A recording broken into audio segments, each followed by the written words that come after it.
In my experience as a professional social worker, a certified mental health consultant, and a specialist for individual with special needs for over 15 years, I could tell you that it's possible to have multiple disorder. Even though they look alike, it's possible to have an individual that has autism and had ADHD, an individual that have autism and have CP, an individual that have dyslexia and have ADHD. This is a wonderful program, The Social Worker and You, and it's still Mildred. Today we're going to be looking at what ADHD is. What is ADHD?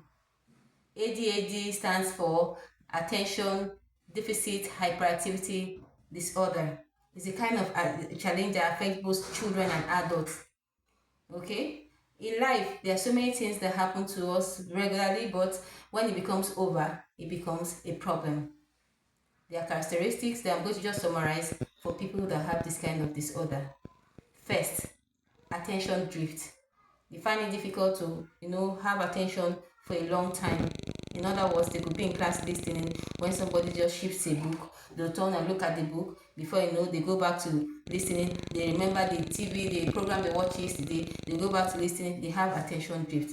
They find it difficult to concentrate for a long time, especially when it's an interest that is not what they want. But if it's a kind of thing that they're very interested in, sometimes they can have concentration, but they have poor concentration, they have attention drift. They also have difficulty with calmness.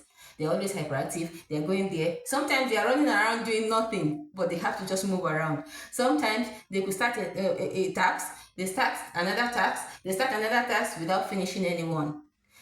For adults that have this kind of challenge, when you go to their office, sometimes only looking disorganized unless they have somebody that arrange the office for them.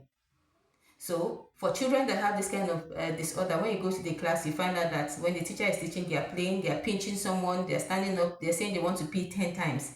For adults, they are in a meeting, they've gone out to pee twice, and they are, rocking their legs or, beating their hands and all that. For some other people, like it differs with different people, the challenges they face or the symptoms they have, they find it difficult to sleep. Sometimes they have to put on the radio to be able to sleep or TV to watch and sleep. They also have challenges in trying to actually organize themselves. Like I said, most times they find it difficult to organize. They could have idea, but to put it in a good order is difficult for them. So sometimes they need someone to help them organize their daily tasks, their professional tasks, their, being responsible in general. It's not because they are lazy, it's not because they are dirty, it's just the way the brain of an individual with ADHD is wired. So in other words, you can't say it's because they are lazy. Some have been trying hard as much as possible to be able to do some of these things, but they can't because of the way their brain is wired. So when you see someone that